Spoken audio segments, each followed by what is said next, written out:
Hey everyone, this is James. Before we jump into today's episode, I want to share just a bit of context.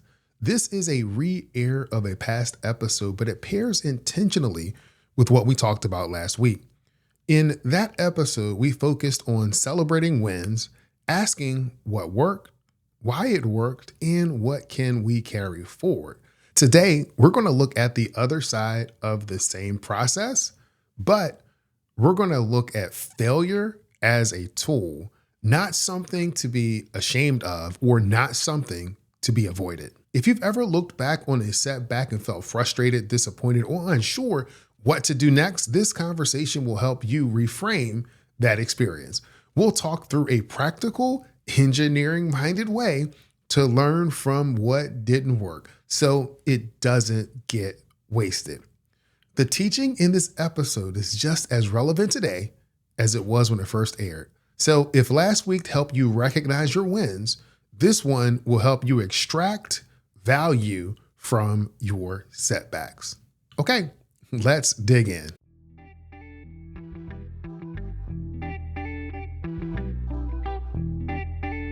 Success isn't just about what you achieve. It's about living a life that reflects your values and priorities. Welcome to Engineer Your Success, the podcast that helps you lead with intention and live fulfilled.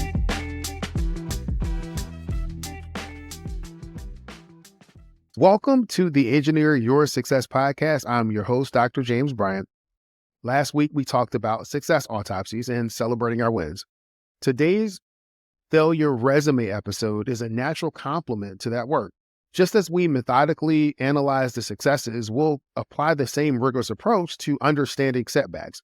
This balanced perspective is crucial for true growth. But I have a question for you. When is failure not failure? For me, it's not failure if you learn from your past experiences and use that knowledge to adjust and change in the future. It's very difficult to correct something that we don't acknowledge happened. And I personally don't like failing or admitting it. And I'm guessing that you don't like it either. So let's dive head first into failure and talk about this powerful tool called the failure resume. You can use this to learn from your setbacks and your failures. This might become one of your most valuable skills that you develop this year. So let me share a story that completely changed how I view failure. One that taught me some hard but valuable lessons about leadership and communication. So this was early in my engineering career, probably my second or third year. I was working for an operations and maintenance contractor in Washington, D.C. We managed the roadways and bridges on the national highway system. We had a 5-year contract that was coming up for renewal in about 18 months. So you can just imagine just some of the unease in the office, not knowing about the future, because the timing really couldn't have been worse. We had just come through an incredibly challenging snow season with a major snowstorm hitting the DC area. Our team was responsible for managing the snow removal, and the stress levels in the office were through the roof. Everyone was on edge, and primarily we were wondering about our future. So here we were, a bunch of engineers in the project office, doing what engineers often do. We tried to solve the problem. We started reaching out to different organizations, talking to companies, trying to make strategic moves. Looking back, I think we really were overstepping our role. We were panicking because we didn't feel that the corporate office was communicating clearly about our future. Then came the meeting that changed everything. The president of the company came to DC for what turned out to be a pretty intense discussion about future opportunities. I had my ideals, our office manager had his ideals. We were convinced that we knew the right direction for the company. I can still picture this moment really clearly.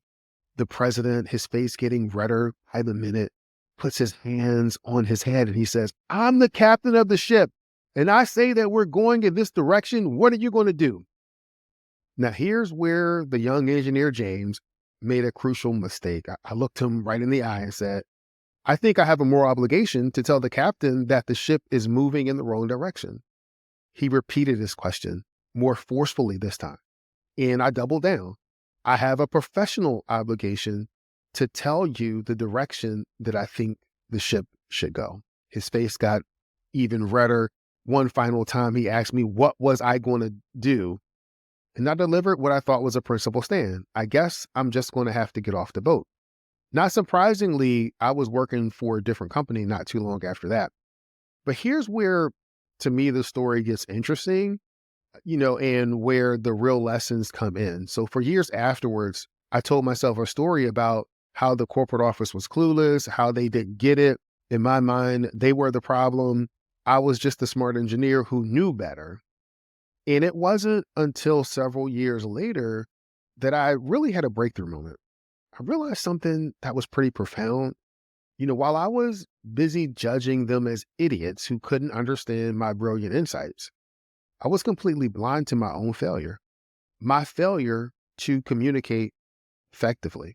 You see, effective communication isn't about being right. It's about understanding your audience's perspective.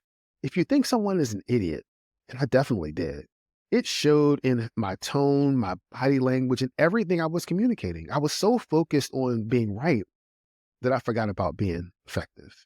So the real failure wasn't the corporate office's inability to understand me. The failure was my inability to package the information in a way that they could understand it and act on it. The indecision might have been the same, but the path to getting there could have been completely different. And so this experience taught me the importance of analyzing failures objectively and learning from them. And that's exactly what the failure resume helps us to do. This is Dr. James Bryant, the coach in your corner. If you're an engineering leader who wants to win at work and at home without burning out in the process, I want to invite you to take the next step. Every week, I help my private clients bring order back to their leadership, their schedules, and their life, not because they're doing something wrong, but because success has become too heavy to carry alone. Together, we'll build the clarity, confidence, and systems you need to lead with purpose while staying present for the people who matter most, including yourself.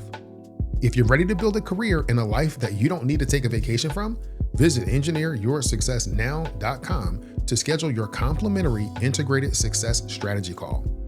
Let's engineer your success together so you can win at work and at home. So let's dive into this tool and how we can use it to transform our own setbacks into growth opportunities. So unlike a traditional resume that highlights achievements, this tool really helps you transform challenges into growth opportunities because you're listing your failures or setbacks. So why create a failure resume? Listen, the first reason is pattern recognition. When you create a failure resume, you start to identify recurring challenges before they become habits. You begin to understand which solutions work for you and which ones don't. Most importantly, you'll recognize triggers that often lead to setbacks. This awareness alone can prevent many future failures. The second reason is just accelerating your learning. Instead of experiencing setbacks, you're converting them into actionable lessons. You're building what I call a personal playbook of solutions. This helps you avoid repeating past mistakes. Think of it as you're creating your own troubleshooting guide for both professional and personal challenges. The third reason is just having a growth mindset and developing that growth mindset. Creating a failure resume helps normalize failure as a part of the learning process. It builds resilience through self-awareness. You'll develop a more solution-focused perspective. Most importantly, it strengthens your problem-solving skills. So we've talked about why you would do it. So now the next question is, when would you use it? So when I think about this, I think you'll want to use this tool when you notice recurring issues, if that's at work or life.